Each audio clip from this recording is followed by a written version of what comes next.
Here's a quick video to show you how to replace your shower head.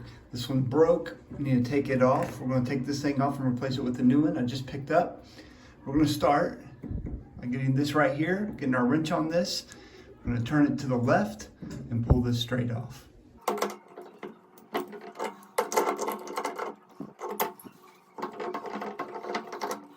All right, now that we have the old one off, I'm gonna clean up this pipe. I'm gonna put the new one right on there.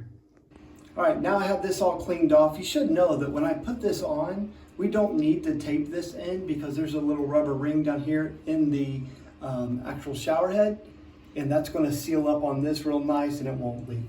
So the next thing we do, we're just gonna take this and screw it on.